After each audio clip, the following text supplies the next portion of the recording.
Dane Johnson. How are you? Hey, Paul, how's it going? I'm doing great. Thank you for having me today. I'm excited to deep dive with you and hopefully change some lives. It is because this is going to be I think it's a timely conversation. I know people who've been struggling with what we're going to talk about. I'm going to let you introduce it in a moment. And, there's so many hmm different myths and ways of treating this and ways of looking at it. You've come on at the right time because we can do a deep dive into your story and what happened to you and what you would advise hmm anyone listening. So they're probably thinking, what is this all about? So uh, tell us what's been going on with you and what you do.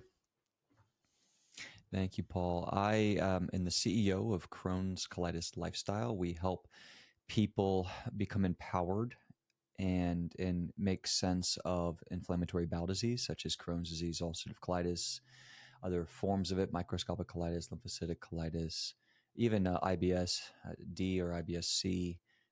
We've seen we really go after root issues with the gut, the anatomy, digestion, gut lining, maybe even finding different pathogens, toxin loads, issues with drainage pathways.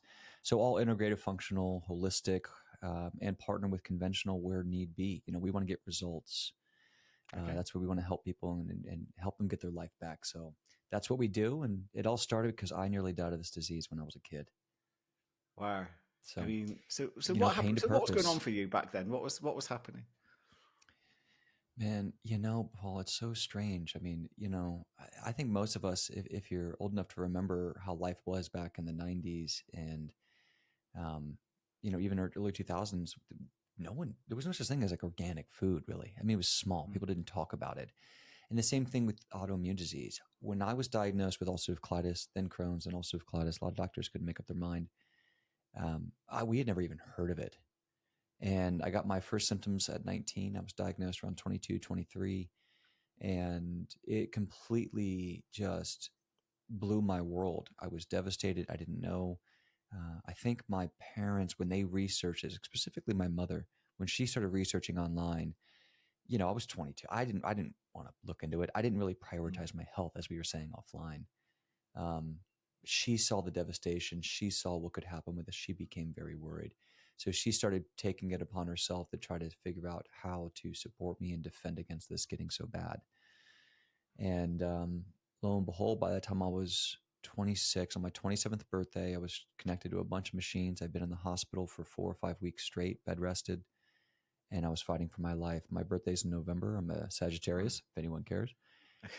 And in December, I was December 14th. So my birthday's November 24th, and December 14th, I nearly passed away. So Wow. it was a true pain to purpose story, and I never wanted I never wanted to get into natural medicine as a kid. I had no interest in being gluten free or dairy free. I thought it was all a scam and hocus pocus. I grew up on dairy. I grew up on gluten. I grew up on pizza, processed foods.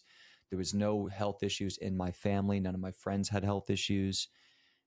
We just lived a normal life, eating burgers and McDonald's and Chipotle and Papa John's and Subway.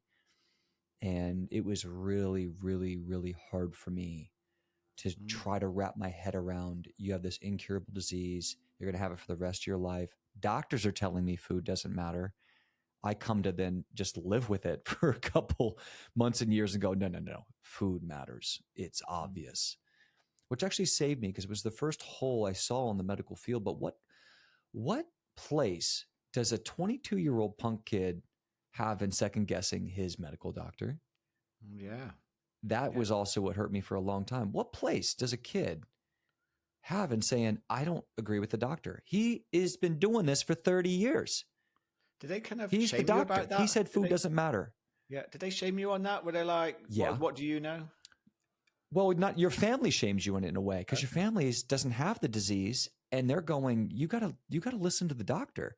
And you should listen. Today I would stand by. You need to listen. The doctors are smart. I'm not here to say doctors don't know anything. And yes, there are some idiotic things that have been said and they need to wake the hell up in a lot of ways, but they are still great at what they do and they deserve a large seat at the table, but they're not the CEOs of our hells. And that was a big Okay. mistake also. So in a way, I was shamed, but also because every doctor would kind of back up the other doctor. What did the guy say at UCLA? What did the guy say at Mayo? What did the guy say at Cedars-Sinai? Mm. And they would kind of just go, right, They wouldn't, go at each other. So if I said, no, I think food matters, they wouldn't say, oh yeah, that guy doesn't know. They would say, well, yeah, maybe just stay away from that if you're feeling that way. Okay. So it wasn't like we could have a legit conversation. And then after a while, I felt like I wasn't being heard. So it went from just listen to the doctor to 2 or 3 years or 4 years of suffering and getting worse and losing 60 pounds of weight and having 25 bloody bowel movements a day and having no energy and being covered in cystic acne and pooping your pants in public and getting drug-induced hepatitis from immunomodulators and trying biologics that aren't working. You either shrink from that or you stand and say, I need to be heard. This is not working for me. And a lot of it can work and work really great and should be considered for a lot of us, right? Conventional medications. Yep. They did save my life. I will say that. I'd be dead if it wasn't for conventional medicine. I do need to put that out there. But it didn't give me my life back. It didn't empower me. It made me a victim, and a justified one at that, because the doctor says there's nothing I can do about it. Take this infusion. If that doesn't work, get your colon removed. That's that. Yeah. Can we just go back to a couple of things? There was a part of it. Yeah. Can I go back to what was it you were experiencing to let you know that there was a problem? So anyone who's listening to this is like, what symptoms were you experiencing, or should they be listening out for that says maybe you need to speak to someone? I think a lot of us are reluctant to go speak to someone because of the trauma of being diagnosed, and we feel like it might work itself out and we might not have to go through the experience. Also, going to the doctor is extremely time consuming and tough, and insurance makes everything difficult. So I think there's a reluctance there. I think that the best thing we can all do is get ahead of it and go to the doctor immediately. Because once you go through the experience of like, okay, I have been given IBS or whatever they're going to say, if you find yourself confident enough to take that information and act on it, then it will be the best decision you ever made, because you can get ahead of it. I think a lot of us, if you listen to doctors and they're really smart on this, we go too late. Okay. Its progression has already happened. Okay. So what symptoms would you advise? What were you going through? What symptoms do you think a listener would go, well, blood in the stool. If you have blood in the stool, go immediately. Yeah. Okay. Blood in the stool. I got blood in the stool at 19 years old, and I didn't see the doctor till 22. Which was a mistake, but it's exactly. I was in college. I was with my buddies. I thought maybe it was just some kind of something I ate, or it was just strange, and it only happened every once in a while. Okay. And but then at 22, 23, my symptoms were 10 plus bowel movements a day, fatigue, weight loss. Started getting body acne. I started having like a crime scene in the toilet. I mean, you wipe, it's just blood. And you look in the toilet and there's blood and mucus and little shards of bowel movement, like little nothingness, sediment. Okay. And so it was obvious. When I had to go, it was like, there is something obviously wrong here. But I'd say if I had gone, the earlier you go to the doctor, the more likely conventional medicine can help, and the more likely you can nip it in the butt with integrative functional medicine as well. So the sooner you start getting the blood work, getting a colonoscopy is another discussion for another podcast. I think there's pros and cons to it, but I do side at the end of the conversation with getting a strategic, smart, well done colonoscopy. Okay. And so, other symptoms. I mean, with Crohn's, you might not get that. So if you might be getting, I don't want to scare anyone, but we all get a little bloating and gas. That is a minor symptom. I'd say like a section C, like 3rd level. Yeah. But if you're getting a lot of stomach pain and you're getting excessive bloating that chronically will not go away, and you're getting these severe migraines or just extreme chronic fatigue, and you're constipated for days on end and you can't go unless you have to take a large amount of laxatives every single day, I would start looking at nipping that. But Paul, I think deep down strategically, if I was sitting next to you in your own chess match of health, the sooner you can wrap your head around what's going on, the sooner you can act, the better. So if you don't think, okay, maybe it's not right for me to go to the doctor and that's your personal decision, then I would say it's time for you to dramatically start looking at what you're eating, your stress levels, looking at engaging your nervous system correctly, getting your parasympathetic working, your vagal nerve working, to start putting the right foods in with healthy, strategic fibers, fermented foods, if you can handle them, probiotics, getting rid of seed oils, getting rid of dairy, getting rid of gluten, getting rid of food allergies. You might even do a food allergy test, could be really good in the beginning. But if you see a lot of sensitivities, that's a sign of poor digestion and leaky gut lining infection. Okay. So that's more of a sign of IBS, IBD. Okay. So those are things you can start doing and get aligned. I think if I could give one piece of advice of anyone in the world, it's to start studying and get involved in natural medicine. It is the most powerful and valuable thing on the planet. And I think the most powerful people in the world are just waking up to it. And that's the stock I'm investing in. That's like Apple 1998. To get self-empowered on health is the most powerful thing. Yeah, I've noticed we've both got one on. Yeah. I've got a Whoop on. I've got an Aura Ring on. So you're tracking your health. How's that going? How's it working for you? It's good. The Whoop. Someone did ask us in our community about these metrics and how they could help with chronic disease. I think certain things could help, like your sleep performance or watching your heart rate variability, and that could tell you a bit about how your body's handling stress. Yeah. I think, how many calories you're tending to burn, but I think it's with a grain of salt. I am still weary about having EMF on your arm or your finger all night long. And then, because I kind of sleep like that. So I'll literally be sleeping in bed and I'm like consciously like put my hand away from my head. Because part of me, if I'm really stressed, my intuition tells me to take off anything, like even a Whoop. I take it all off. I get it all out of the room. I make my room completely black. I go to bed early and just really allow my body to rest without any batteries or electronics. Yeah, I think it can help you with accountability. There are some questions about the sort of EMS side of things. I believe that Oura Ring has a airplane mode, Whoop doesn't, and there's all sorts of conversations around that. And I was just interested in, obviously you're looking at your health in a whole new way. But we've got a young man in his 20s who was struggling with IBD diagnosis and sort of the misinformation or lack of information from doctors. What was it, do you think, that was a big turning point for you? What was it that sort of suddenly, that light bulb moment where it's like, okay, this is going to, this is the direction I need to go in? Yeah. Yeah. Great point. And most of us don't change who we are unless we go through great pain. And that is not just specifically for an autoimmune disease. That is life. Pain can turn into purpose. So I think that's one of the superpowers. If you are struggling right now with anything, depression, anxiety, autoimmune disease, self-hate,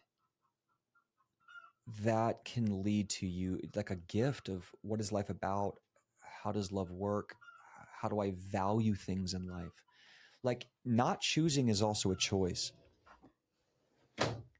So to try, like most of us try to escape. We use drugs, alcohol, TV, sex, whatever we can to escape how we feel, because it's very hard to live a life that is in balance and happy. It requires a great amount of discipline. Like the further I look at what it means to be happy and healthy, it requires a great amount of discipline and values. So I say that to get to your question of what changed is I went through so much pain that I changed who I was as a person. I'm completely different than when I was sick and before I was sick. It literally, like a phoenix out of the ashes. What was the anchor in me walking into that fog that everyone listening wants to walk themselves? Everyone feels that itch of what they want to change in themselves. Everyone feels that it's like igniting in us right now, like that thing we know we are capable of more. We know we're more. We know we can be more. We know we can change our frequency, but it's so hard and it's scary. And who would we be and how would we connect? And how do we get over our addictions? And I mean, addictions, it's everything. I was addicted to Doritos. That took me like a year. I was addicted to Doritos and chocolate donuts and combos and gummy bears. I mean, I snacked on it every once in a while. So I didn't get that for like 3 weeks, a month, 2 months, 4 months. You get these little like spells, right? Same thing with alcohol with people or a party night or a bar night, right? We don't realize how deep the addictions go to things that do not serve us, that have no help, that is a fake connection. It's a fake way to date. It's a fake way to love. And it's like a fix. Yeah. And so we know deeply and subconsciously that to change and become that person we really want to be, it is great discomfort, probably great pain, and maybe even days and weeks of isolation or loneliness or uncertainty on our identity. So there's a great journey to walk through emotionally and spiritually. Yeah, I hear this quite a lot. I've interviewed so many people who've had this moment of crisis. I had mine. Mine was a panic attack disorder that got me to that point where I had my, well, I call it awakening. It literally was that insight and information to move me in the right direction. And it sounds like you've had your awakening. It's almost like that clash of your ego could take so much. You know, this identity of who you were and what you were addicted to could only take so much before you had to transform to be your true self. You know, because I was looking at your that was your well reel said, earlier. Paul. That was perfectly said. Yeah, I was looking at your reel earlier. You were this model. You had this career, and I was looking at this and I was thinking, I wonder where Dane would be now if he hadn't had this moment of crisis. Do you ever think about that? What would have happened if you hadn't had this experience? Oh, yeah. Paul, that is such a good moment to be. Like, it's almost like fate, you know? But, you know, who would I be without this? I do want to finish the question that the catalyst was. I realized I would be a way better version of myself. I would be Dane 2.0 because healing myself of Crohn's disease and ulcerative colitis and being that person I could envision when I really got quiet, when my spirit calmed and I imagined who I wanted to be, healing Crohn's and colitis and who I thought I could imagine to be were the exact same person. I wanted to be healthy. I wanted to be vibrant. I wanted to be strong. I wanted to be youthful. I wanted to be of integrity. I wanted to have a connection to God. I wanted to have a connection to the earth. I wanted to be married with a beautiful family. I wanted children. I didn't want to be scared of having children and them getting Crohn's and colitis. And it was like, whoa, I'm not doing this for me. I'm doing this also for my future kids, which I have 2 sons now. Yeah. That was the thought in my mind, Paul, when I was 24. Yeah. And I'm not doing this for me. Like I'm 37 years old. I'm strong as an ox. I weigh 183 pounds. I can go run a couple of miles. I don't take any medication. I don't worry about a bathroom. My gut is probably healthier than everyone on this block. Yeah. How ironic. So that's the thing. Healing yourself of disease. And Paul, I mean, your mind might even be stronger than those who never had the anxiety. Pain to purpose, you will actually become healthier than the healthy.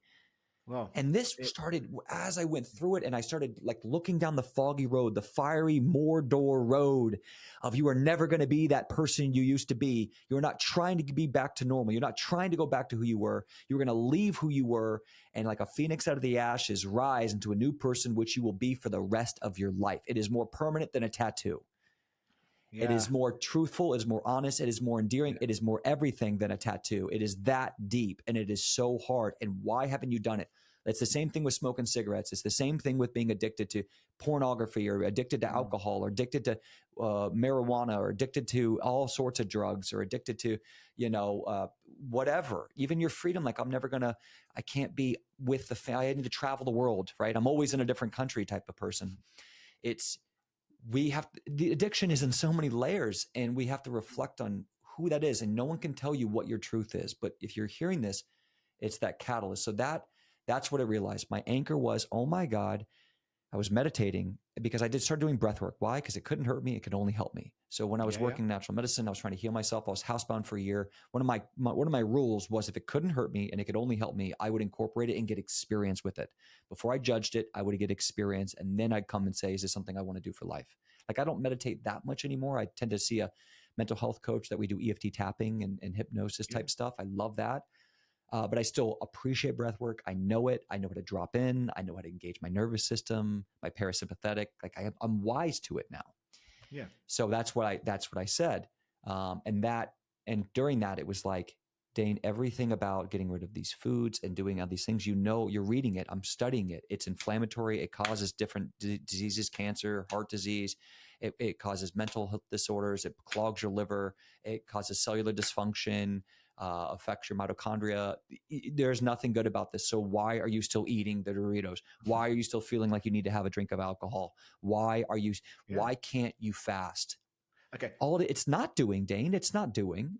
Yeah. Yeah, So that was just it. on that point, But then I'll go into your second question. Yeah. We'll get to the second one. But just on that point, because it's just do you know, you're on fire. It's like that. You've suddenly just become this, ball of energy, and I'm loving it. I'm loving it. So I'm going to take advantage of where you are right now. And you just raised a really good point. Hence why I wasn't going to wait. But why didn't you, make those changes at that time? What was it about, all the foods and the drinks and habits? What was it about you that, because we only continue them if there's a payoff, right? If there's a payoff, unconsciously or consciously, we'll continue to do it regardless of the good advice. And people listening to this know exactly what I'm talking about, because otherwise we would drop any bad habit like a stone. It'd be like, oh, not needed. So what was it? Do you think what was your payoff, and why were you holding on to what you're doing? The answer is, there's layers to that answer. One of them is we are emotional beings. We are not robots. If we were robots, we would just rationalize every smart decision in the world would be very black and white on what we do every single day, what we eat. We'd eat the same thing every day. We do the same thing. We'd say the same words, and there would be a lack of need of conversation. So there is fruit in life. There is a white canvas we want to paint, and that's where emotions. That's the good side of emotions. The bad side is, I'll give you an example. If you go to a college campus, what percentage of kids are over drinking alcohol? I'd say when I went to college, it was 9 out of 10. Yeah. Why? It's bad for all of us. Why? Because that was the social norm. That's how we fit in. We were raised in a place not to become confident souls, but to think we're never good enough. You need to go to college because you're not good enough. You need to be cool, and you need to dress this way, and you need to say this thing, and you need to sing and dance to this song, because that is what the construct, that is what the social norm, that's the whole herd is moving that way. And to go against the herd is to be weird, is to be alone, is to be unaccepted. And females and males feel the very same. And then, so I think that's a bit of it. So we are raised in that. I mean, from the age I see my 4-year-old son already kind of being aware of what's cool and what's not cool, Yeah. And he's already aware of being judged, and just the other day was the first time where he was changing, and he looked to a person, a person who helps take care of him, or nanny. And he goes, don't look at me. Shy. And you can he's just, even at 4 years old, I don't think we understand how deep our anxieties and our worries and our potential self-esteem issues go based on how our society works. And that was it. I mean, why was I drinking? I didn't even like to drink. I didn't really enjoy it that much. I was drinking because after a while, it's fun to get drunk, right? It's like, everyone, if your body gets used to it, and you know what a hangover is, and you get drunk, you do. And everyone listening right now, the stupidest things you ever did in your life, you were drunk. So it's like, why are we doing this? And why do I keep persisting? Yeah. So I think that's a bit of it. And then, so we are breaking years, decades of how we've connected. What did you do with your best friends, Paul? What do you do now with your best friends? We even as you get older and you go into your 40s and 50s and 60s, there's this deeper level of like, how do I still want to be social? I still want to celebrate. I still want to have fun. We still don't know how to do that. Like, we as a society do not know how to laugh and smile and dance and date without alcohol. So this is what I was meditating on. What's my deep why? So it's like, I already know the answer. None of these things serve me. They don't make me a better, for everything I want. And everyone listening, the way you can do it is say, which your second question was about how, like, what was that change? I would look at what I know the answer to be true, but I couldn't emotionally and spiritually get there. I know alcohol doesn't serve me. Then I would start looking at people who decided not to drink, not because they were alcoholics, but because they knew it didn't serve them in life. And I looked at those people and I thought, what gives them that balance? How do they celebrate? So I like to study happy people. And that's what I would reflect on everyone here. I want you to answer. ask yourself this question. Who is the happiest person you know in your life?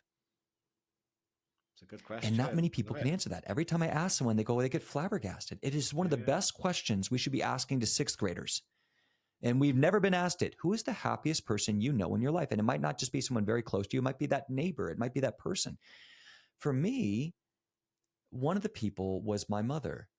And I looked at it. And one of the reasons I thought she was the happiest person is because how she responded to pain and bad times, and how she responded to her and my dad's divorce, how she responded to just really going through some really hard stuff with her parents. And it was just, she just was so naturally optimistic. She didn't let it get her down. And so I realized, well, how could I practice being a happier person? And when you practice it, you actually realize that there's no need for any of these old social norms to stay up till 3 a.m.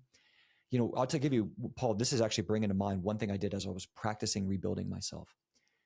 I was 140 pounds. I'm 185. So everyone would look at me and say, oh my, like eyes would just go wide when they see me, when I started like just coming out of the cave of my house, right, of my room. Yeah. And I would go out and I would meet them at a bar. And I would meet them at 9, like they'd get there at 9. I would leave by 10. I would give myself an hour. And what would I would go there, and if I wouldn't really drink anything, I would have maybe water. If they ever said, here's a drink or something like that, ignorantly looking at me 50 pounds underweight, I would just have water on ice with a straw and a lemon in it. That was it. And I would realize I got the same connection. No one even realized I wasn't drinking. So I'm 23, 24, everyone's partying and dancing and trying to be that whole social. And I'm here sipping on water. I'm laughing more. I'm hugging more. I'm asking them deeper questions. Like I'm going in and saying, brother, man, great to see you. Oh my God, how are you? I'm literally celebrating sober, not hurting myself, and I'm in bed by 10. And I'm not just like, right? I'm literally like, let's dance. Let's smile. How are you? How's your mother? How's the date going? Are you guys thinking of making it serious? I'm having real conversation. And I realized that everyone who was getting drunk like turned back into themselves for a second, because they were there just to be the cool guy with their chain and their perfect tight tee, or the girl to have her perfect outfit and her hair's done and like, you know, maybe mingle and be cool and play that. And all of a sudden someone's asking them about how their mom is. Someone's asking them about how school's going, if they feel they have the right career. Someone's asking about how they feel about living here, or they want to move.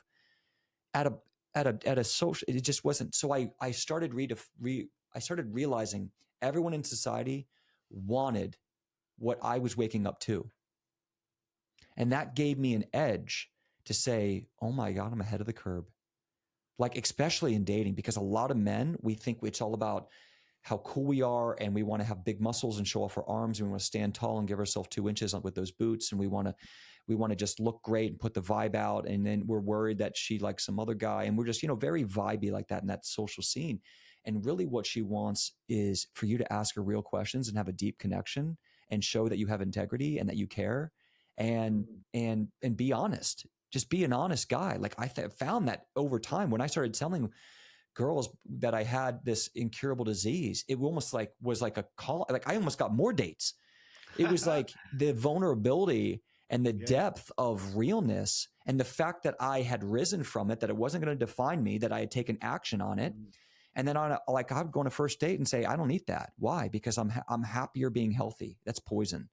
And I was in natural medicine school where I was teaching them something. They were like, oh my God.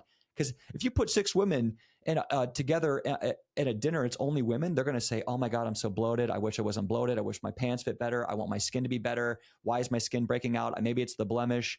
I wish my hair was more like yours, Susie. It's all functional medicine related. It's all health related. And so they really, I just found like I could connect deeper. I could add more value. I felt more like a valuable person, like what I stood for. I didn't have to stand on 22-year-olds. They don't know what they stand for. Even when you get older, you don't know like what your edge is. And I found like an edge where the worst thing that ever happened to me also made me more relatable and more valuable as a person in our culture. You know, me and my wife met because we were both into it. You know, and it was like a reason to care for each other beyond your looks and status. Yeah, this is why, it's that sort of, this is why, when I speak to so many people around what their crisis was, and I call it their awakening, because, Mm-hmm. it seemed to have woken them up to really go and do the work within themselves. And, you know, instead of modifying what's going on around them to try and feel better, they've gone and done the work within themselves. So they're really getting to know more about who they truly are and what they truly want, instead of living from a conditioned ego, from a conditioned mindset. And that in itself is mind blowing. That's liberating on so many different levels. And it looks like, from what you're saying, your IBD was the catalyst for that, for you to begin to wake up to, well, actually, what is it that I really want with my life? And in your 20s, you're focusing on your health and your relationships and what, who you want as, what you want as children, what type of father maybe you'll be. And here you are. There you are. You've kind of manifested it into your existence. Well said, Paul. And being here now where I am, the only wish I would have is that it happened sooner. And I'm so happy it happened so young, because I see everyone else, in their 30s and 40s, and they still haven't made that decision. I'm saying you're missing out on the colors, the true colors, like the Matrix, like you're stuck in a fake world of truth. It's not true. None of it's true. And it's all fugazi, and I'm just aware of it now. And it's so easy for me not to drink and not to have pizza and not to have gluten and fried food, because I'm so educated. I have such a strong community of people who are awoken by this. I go to conferences. I work with the best, biggest doctors in the world. I have doctors on my staff.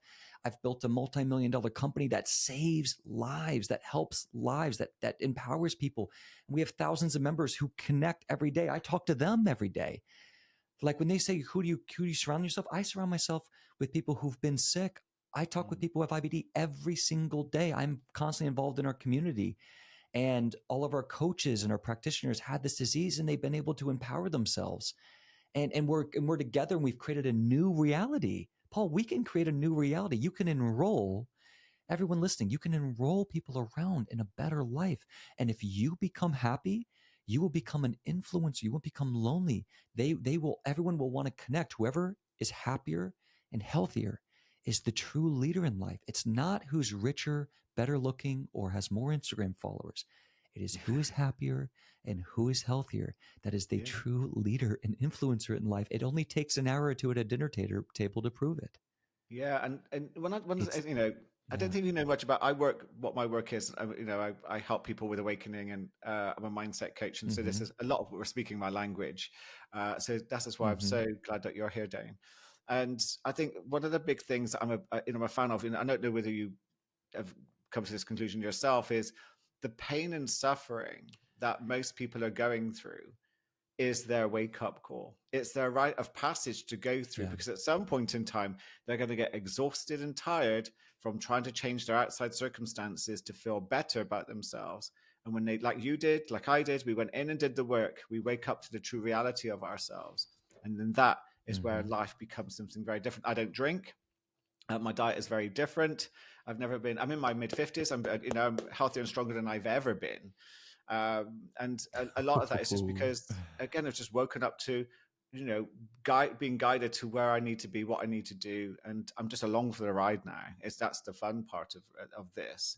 So again, looking at what you've been through, what you coach people with, what do you think about the pain and suffering is their wake up call? What's your thoughts on that? Because it's something that I think I'm a big fan of, but some people are like, what? I'm not sure about that part.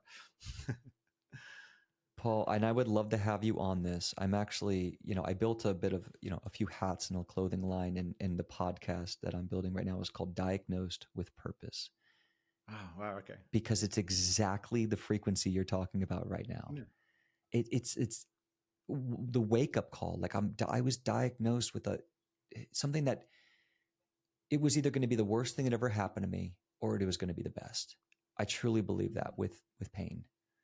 And I think it's, Paul, you could say similar. Would you be where you are? Would you be able to lead and have this value in what you do in life? What would be your purpose? You asked earlier, who would you be?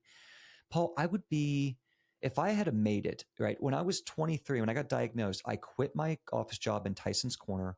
I took a one-way ticket to Los Angeles, I was living on prednisone and drugs, and I got in the best shape of my life. I got a waiter job, and I worked out twice a day, and I was 174 pounds with a 315-pound bench press at 6% body fat. 6'2". I carved myself. I said I'm 24. I always had this itch to, like, when I was young, I wanted to roar like a lion and get in my optimal weight. Like, I'm 24. This is the time. Let's do it. I did, because I never really wanted to go to college. I didn't really value. I was an entrepreneur. I understood market. I understood money. I wanted to communicate and work with people. I knew I had integrity. I knew I had value. And I think that the deep sense of I know I'm good saved me from Crohn's and colitis, and it saved me from the pain. And when you say you're awakening, that awakening is you have gone left 1,000 times. You know what that road is. And the awakening is to go right and then hold the line. Yeah. Hold the fucking line. Yeah. Don't go like, because you could go left. You could go right, and then 10 minutes later you go left, or 2 hours or to a year later you go left. Well, you get the ego saying, you get the ego going, yeah, the ego says, go left, just stick left. It's what everyone else is doing. It's just follow the crowd, because people look at you like you're weird. It's easier. Yeah. It's a big thing, but it is important. One thing that I remember about this was I had to be the leader of my life, and the right people will be with me and the right people will leave. It's as simple as that. It's just like we're magnets for the right people all the time. And it's a constant fluctuation. It's beautiful, absolutely beautiful. So again, Paul, I'm glad you're on board. Yeah, go ahead, Paul. Sorry.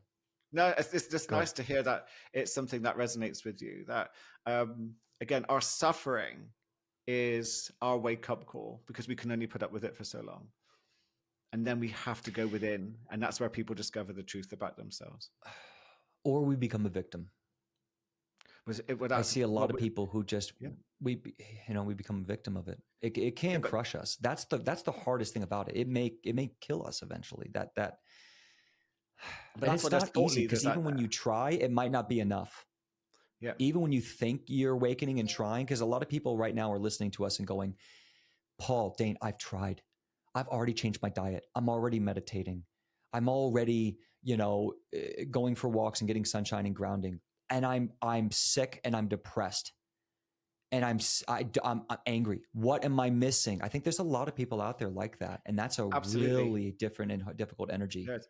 But there's you and your organization. There's what I do and my company. There are thought leaders out there to help people surrender, to stop resisting their experience, to begin to look at it. There's a message in their mindset around this. Normally, the thing that I encounter the most is resistance. In other words, I'm trying to get rid of it, which creates stress and tension within the body, which of course is natural when they're suffering, but it just adds on. And again, it's a big thing to move from victim to being the creator of your life. And you beautifully said it earlier. You started with breath work. Yeah, and meditation. It wasn't something you were into, but hey, you did it because it wasn't going to hurt you. And I had this conversation with Ben Ayres, who's got the Origins company, and he had a near miss with death from Lyme's disease, which really affected his immune systems. And he's the guy who talks about just one mindful of breath at a time. And it was so beautiful to hear that, just like you did, just like he did, just like I did. It was literally just one step at a time, being present, being mindful, and just allowing that to begin to expand without the expectation for it to suddenly change things overnight or tomorrow, So again, it's that there is a mindset around this. Even if it's just the acceptance that it's painful, we can change our relationship with pain. There's so many different ways of working with this. But I would say to anyone with what you said, don't give up. Work with someone like yourself. I want everyone might get help. Paul, what you said was so true and so deep. I don't know if it can be absorbed by the listeners right now the way I want it to be absorbed. I'd almost ask everyone just to re-listen to what he said. I want to echo that in a way. I was chronically sick for 4 years before I ever got any results. And I had tried diets. I had seen naturopath doctors. When I finally got results, there was a surrender energy to it. Yeah. I first off, when I was sick, I was always trying to keep up with social and keep up with my fitness. I was still, I can't lose the weight. I got to keep my muscles. I got to keep in the gym. And my body was begging me to stop pushing and rest. And I couldn't hear it because I wasn't willing to let go of I'm a big, strong guy. I got to go make money. I got to be this person. I got to keep up my social. I got to keep up this relationship with my girlfriend. She'll leave me. Yeah. Paul, when I finally surrendered, as you're saying, I'll give you the moment because guys, listen to what Paul said. He said it, he's so right. I walked into the house. I remember the moment. This is 10 years, 12 years ago, but I remember this like it was yesterday because it was so pivotal for me. I walked in the house. I had a job in Ohio and they paid me a good amount of money to go. And I walked in. And you don't want to leave money on the table, right? Go. Take more prednisone. I lost control of my bowels on the plane. I had to go to the bathroom like 10 times on the plane. It was a shameful and horrific experience to go to Ohio. I was so sick. I was literally losing vision while they were trying to take pictures. I was in constant sweat. It was a very shameful experience. I walked back to my house in Santa Monica. I closed the door and something snapped inside of me. And I said, I am not leaving this house until I have a plan. I don't care what job. I don't care what money. I don't care what social event. I don't care what anything that's going. I don't care. I am not leaving this house until I have a plan because I am done.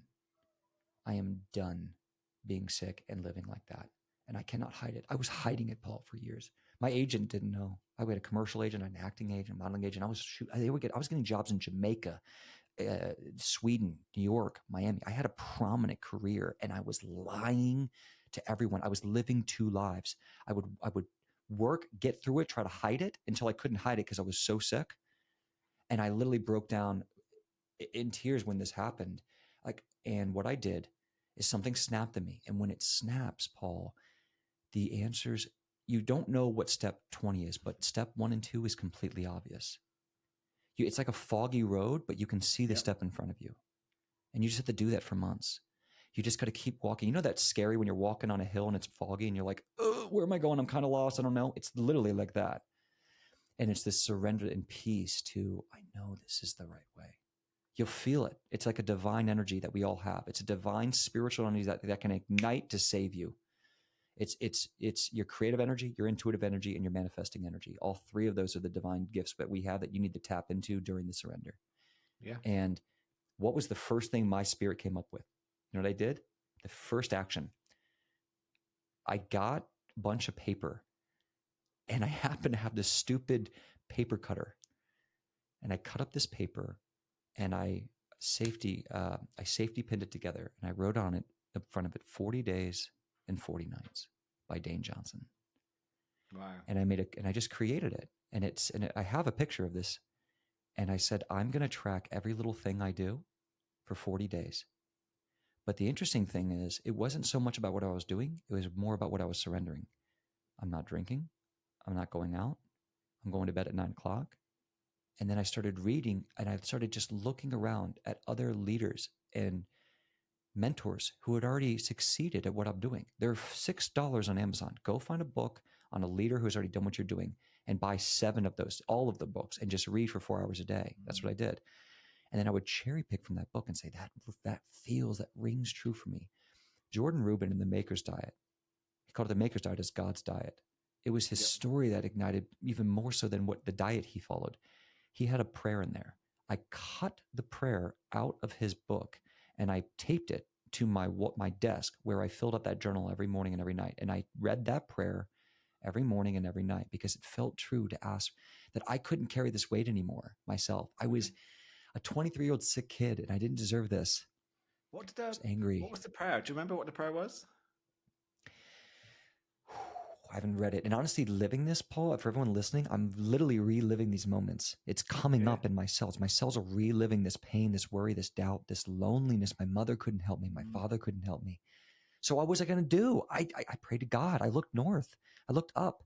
The prayer was, let's see if I can remember it. Father God, thank you for this day. This is the day the Lord has made.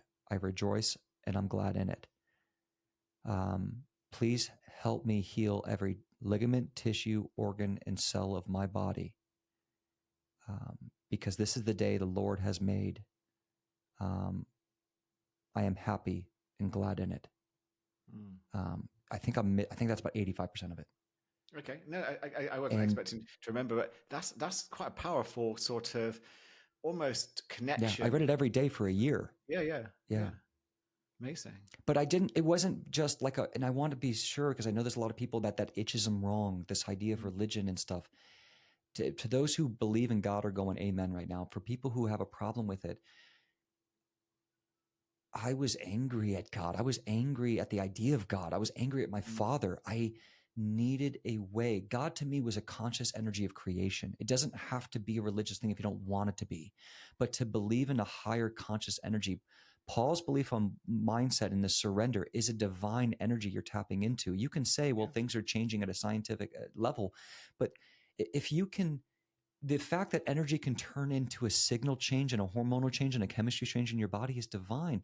If you can think something and then it shifts everything in your body, that doesn't make sense. It's beyond science. There's consciousness happening here.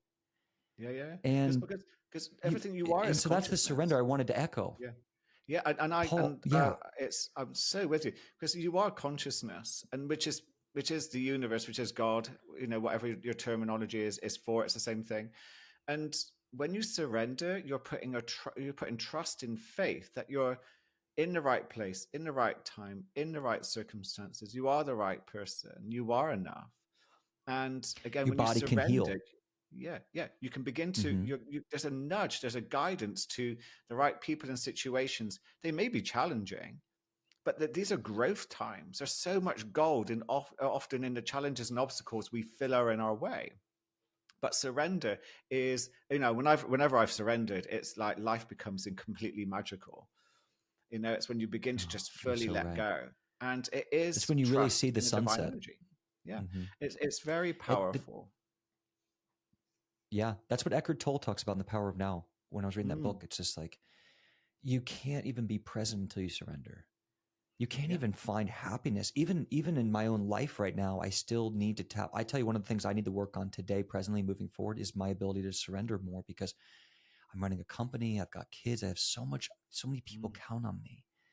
And sometimes we were watching the sunset in Corona Del Mar last night, and I just felt like I'm here in this beautiful place, but I don't feel like I'm experiencing it enough. Because I'm got a question for you then. Productive. Yeah. So what do you think? And I do want to finish that last thought, because there's a important part in that. Yeah, sure. But go ahead. Yeah, but the question on that is what? Yeah, finish the point, and I'll ask the question, because I think you'll. Well, to finish the point, because I really feel I want everyone to rewind and listen to what Paul said. I just so deeply, he said it in a way that I hope it ignited the truth, like you can't taste it, you can't smell it, you can't grab it, but you can feel it. And it's so true. When I started doing prayer and purpose and journaling, my life changed. My symptoms started going away, and I started being able to intuitively understand how food and supplements and nervous system was affecting me. I had so many epiphanies. It was like an orgasm of the brain. I love that. Oh my God, I finally get it. My mom called me one day in fear, in worry, in doubt, because I almost died. And she's like, are you bleeding, all this and all that? And I got angry at her at the phone because she wasn't listening to what I had just experienced. And I started yelling at her. And the moment I started yelling at her, I got sharp pains in my stomach. It was like an epiphany. I can't. And I was in that pain. I had lived with chronically for 4 years. I had just surrendered and gotten in peace. I started taking care of plants. It was easier to fast and do bone broth. It was easier to sit in the sun. It was easier to laugh. I could call my friend and they could say, Dane, how you doing? And I would tell them what's good instead of telling them I still had blood. I could tell them I had 70% less blood. Hallelujah. God celebrations. What I realized about those who had belief in God is that they could celebrate in times of harshness. I don't care if you don't believe in God. Look at them. They can put their hands up and say, praise God, even during the hardest times. That is a surrender. They surrender every Sunday. You are missing the power of those who have God. You are missing what it means. I would go, when I was chronically sick and I had a cane, I would walk into a church and I would just witness and realize how they could be happy.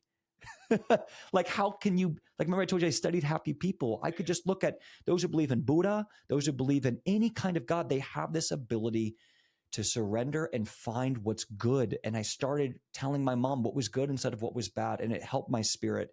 And I started, it got easier to read. It got easier to sleep. It got easier to forget alcohol. It got easier to get rid of gluten. It got easier to get rid of sugar. My everything in my body transformed where it got easier to be happy and healthy at the same time. And for 4 years, I was miserable trying to get healthy, and I was happy poisoning myself. And I was stuck in between those two realities for 4 years. And everyone listening is stuck in between those two realities. And so I have to go and I have to push it because you hit it, Paul, and I had to echo that as well as I could. Okay, so I have a question. I think, there's a lot of people who are going to be really resonating with what you're saying. They're thinking, this is really, really hitting home, such a high vibration of what you're saying here. So, but, you're talking about, you're watching that sunset. What are you frightened will happen? Well, what is your ego frightened will happen if you don't focus on productivity, even in moments of beauty? Yeah, and you're hitting me on the head. That's me. I am such a fire sign. I'm always productive. I'm scared that I'll fall. The word fall in every way, in every layer. Where? What? Oh, into insignificance, into... I have manifested being like... I've manifested a life of thousands of people relying on me. And I think a lot of people do that, and it's such a stressful thing. That I'll fall, that I won't be good. I'll regret also. I'll fall into a place of regret. I'll fall into a place of insignificance. I'll fall into a place of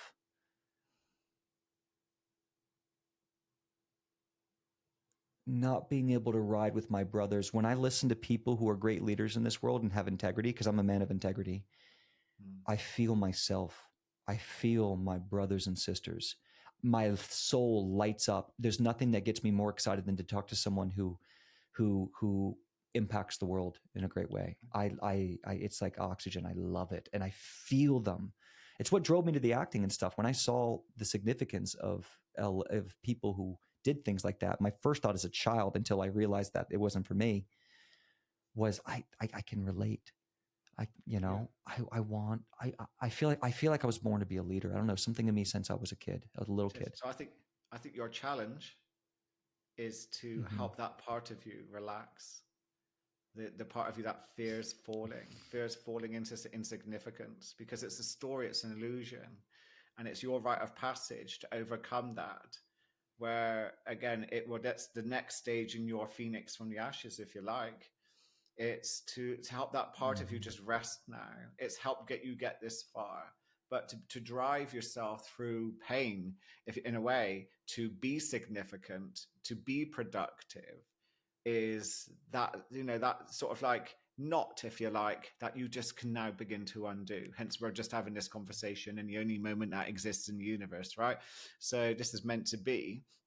And again, so we all, we can all fall for the stories of the mind. And it's just that last little thing where, maybe at some point, if you hear it focusing on productivity, you can just say, hey, Dane, hey, we don't have to do this anymore. Thank you so much for everything you've done. It's been awesome, but you can rest finally. You're right. I tap on this. Sorry? This. I'm aware of it. I'm aware of what you're saying. You're right. It still needs to be worked on. I do what's called emotional freedom technique with a coach on this. Yeah. And I think deeply if I don't do what you're talking about, Paul, and I love that we're doing this in real time, guys. This is real. This is vulnerability at its finest. I have no problem being vulnerable from my past. I think if I don't do this eventually, it's like a yin and yang. It'll eventually sour in my life. It will have done all these great things, but it'll hurt my marriage. It'll hurt my health. I've already felt it. Like 2 years ago when I was building the company, I bootstrapped the company. I mean, I was working 80 hours a week for a long time after the Crohn's colitis. I was dealing with adrenal fatigue. I was waking up in panic attacks because I was seeing so many sick people and they were reaching out for help and I was their answer. And it was like, they didn't, and I tell them to go see their doctor. They didn't even want to. And it's like, I'm not your doctor. I mean, I had to make a big pivot. I made that big pivot. Now I'm in way more in balance and peace in my life. But the point is that's real. That's something that's happened after, and it's continued. And I do need to continue to say what you said. Thank you. I can take it from here. It's been great. I no longer require it reminds me of to be if you think about, this if you think about you're driving the car, right? You're driving your life. Mm-hmm. And we sometimes have these backseat drivers who are little mini parts of us that have been constructed from traumatic experiences, good experience, and they often sit in the back seat. And what we have a tendency to do sometimes is let some of these little mini versions of us from our past take the steering wheel from the back seat and drive the car. Mm-hmm. And can you imagine one of your sons just reaching over and going, "I'll drive now, Daddy." You know, you can just look out the window. Don't worry about where we're going. And in a way, that's what's happening when we go into that unconscious state. I call it the dream state, and you let another part of you drive. And it's just the awakening to that and just inviting that part to, it doesn't need to drive anymore. It's been doing it for a protective reason because you fear insignificance. You've got to help that part of you know that this is not true. Mm-hmm. You know, what you've done is incredible. And you need to show that part of you, what you've achieved, what you've done, where you want to go. And that won't happen if this part of you continues to try to drive. It's a very powerful exercise that a lot of people will be going, I hope they're taking notes, to just invite the parts of us to rest. And it just gets the ego, it gets those parts of the brain, the limbic system, the survival center, the default mode network to chill. And it changes the frequency. Yeah. And that will change the conversations. It's like the ripple effect. It'll change the conversations. It'll change where you end up. It'll change what happens. And it's really the law of attraction to the life you want. And to give you one more layer, guys, to everyone to be completely vulnerable and real about, Crohn's, colitis, all that. I have no symptoms. I haven't taken medications. I'm doing great. And I'm doing better than I was even 2 years ago. The story I'm telling you was in 2015, 14. It's 2024. But over the last 10 years, even, 3 years ago, Paul, this was a real problem for me because I was, I worked 3 jobs for 3 years and, a lot of stuff. Even to this day, I'll tell you, be vulnerable, where I'm still lacking. I have not taken a proper vacation in 10 years. Why? I don't turn off. My mother's an entrepreneur too. She warned me this when I was younger. She said, the thing if you become an entrepreneur is you will never be able to turn off. You'll be on vacation. You'll be with your kids on the beach. You'll be in Tahiti and you'll be running the company. And it's true. Now it's way more in balance than it was 2 years ago, but it suffocates sometimes my conversations with my wife when she just wants to be on a date. Yeah. And it suffocates. Yeah. And it suffocates my mind sometimes at night. And I'll see 50 people say, Dane, you changed my life. And then one person, if they're not happy, can bug me and poison all that beautiful energy. But it's beautiful. And these are the real things. I'm being honest with you guys. I know this has changed the conversation, but I hope people hear this. This is vulnerable reality that life is never perfect and balanced. It takes hard work and you have to keep working at it. And you got to be real with yourself. One aspect to this is what I coach is building a business from a dream state is a limiting task because your egos are going to be the backseat drivers will take over. The more you begin to awaken, which you've beautifully done, and you're in that process, the more you awaken, the more those parts become super quiet. And you can drive and lead your business from that more intuitive spiritual part of you to drive it to the next level, to take it to the next level without the pain. And it's just making that transition. And that's where you are. This is why we're having this conversation. And by the way, I wasn't expecting to have this conversation, but it's just one of these intuitive things. We're just doing it. So that's just you got to be brave as a guest or a host. Paul, let me ask you this. This is my fire energy as a CEO and a man who's done these things. You know what my heart? I'm going to be honest with you guys. You know what my heart is asking right now, and the fire and lion inside of me is asking because I get this. I know the surrender, and I did it there. There are different layers of surrender. Will it make me stronger? You see, again, it's not about stronger. It's remove that I know that's because what's again, happening yeah, inside. it's not about stronger. If you want to live more true to yourself and have the benefits of Mm-hmm. that, then begin to wake up even more. Yeah. Mm-hmm. So again, if in brain terms, we're talking about the central executive network, the more that begins to come online, the more we seem to begin to act from a more intuitive place. So Mm-hmm. we don't need to drive our businesses from a place of pain and motivation, which I've done. I've been there. I've done that. I limited my business in Mm-hmm. so many ways because of that mindset until I had that awakening. It was all plateauing. Well, Now it's in a completely different place. But not only, if we want to use the term stronger, I would yeah. say more intuitive, more connective, and again, a manifesting powerhouse, if you ever want to think of it in that way. Yeah. Well, and to be honest, I have made that shift in business wise. I don't operate my business from pain or suffering. I think I did a bit maybe 3 years ago, but like workload isn't balanced, and I Mm. operate because my life is something that the doctor said was impossible. I'm operating from a Yeah. place of enlightenment and in place of peace. But I think my own personal energy is what is, has a still of that, a bit of out of balance Yeah. intensity. If you can't And stop yeah, thinking of your business, yeah, there's an element to it which is still element, being driven by well, that overachieving. If I fall into insignificance, etc. And it's just to yeah, reflect and journal on. It's just for you to sit and meditate with. And when you invite mm-hmm, that part of you to rest, again, watch for your own insights on this, because mm-hmm, that's where the true gold will lie. Not in what I say or anyone else says. beautiful. All I'm doing is just simply pointing at, there's something here, there's a knot for you to untie to take yourself to the next level. That's all. You well said. And the last thing I'll say on that is my soul, and I've felt this for a while, the difference, like I feel imbalanced there. Personally, I still have this fire that pushes me out of balance, seeks strength in integrity, always in integrity. Um, Mm. Hobbies. I yearn for more hobbies. I yearn for, Yeah, I'm doing this because I want to, not because it's productive. I think that's a beautiful thing absolutely. about it into my Yeah. life. And I think doing that more can really help with that. And then, breath work, deep diving, these kind of conversations. And I will also end that, Paul. What we're doing right now, I have been doing for a long time now, about a year and a half straight of meeting and really being vulnerable and real.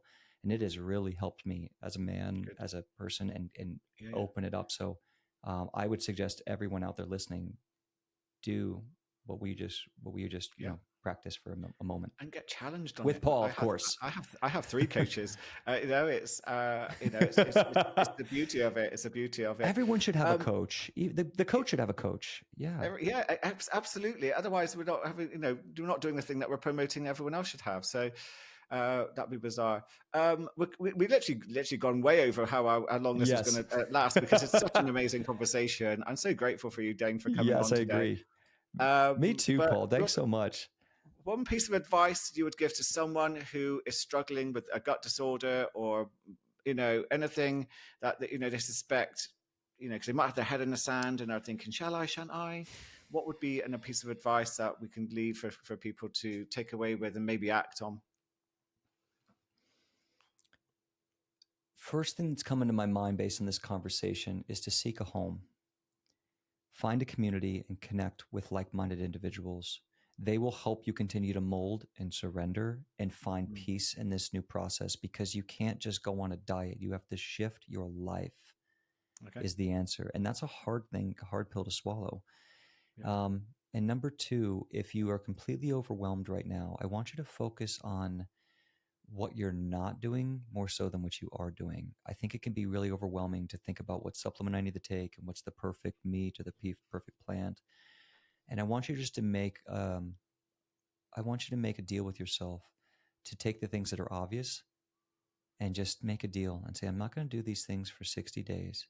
Mm. And I'm just going to ask myself to go through that right turn, because I've gone left 1,000 times. I want you to go right on a few topics that you feel ready to go for. You know them. You've been thinking about them the entire time. And I want you to build integrity with yourself and make a deal with yourself that say, just Mm. not for life, just 60 days, and then recalibrate, then have conversations on them. And I think what will happen is you'll be so happy you did it, and that you'll have this little need or desire to go a little bit harder, to do a little bit more. And then what will happen is 10, 20, 30 years later, you'll be Paul. Yeah. And I think you'll have this beautiful mind and ability. We'll see what happens. Okay, where can people find out more about you, Dane? Where can people connect with you if they would like to discuss what's going on with their health and things? So. Yeah, please connect with us, guys. Reach out. We want to help. We want to partner. We want to see you get great results. We hope we've earned your trust and integrity. Crohn'sColitisLifestyle.com or Crohn'sColitis_lifestyle on Instagram, or at Dane Johnson 1 if you want to follow me. And you can find us all over the internet. Just shoot us a message or go check us out, sniff us out, see what you think. But God bless, happy healing. Thank you so much, Paul, for having me. You're welcome. And to make it easy, of course, I'll always put these links in the show notes so that you can just scroll down and click at your own leisure. Dane, a pleasure to have you on. Thank you so much for a very powerful conversation. And for you that's joined us and has been listening, thank you so much for spending your energy and time with the Mindset Change podcast. Please do reach out to Dane if you need any help with colitis and Crohn's and IBD. It really is something that a lot of people have ignored, and now is the time to take action, do something about it. And again, thank you so much, and I look forward to speaking to you in the very next episode. Have a wonderful, peaceful, and present day.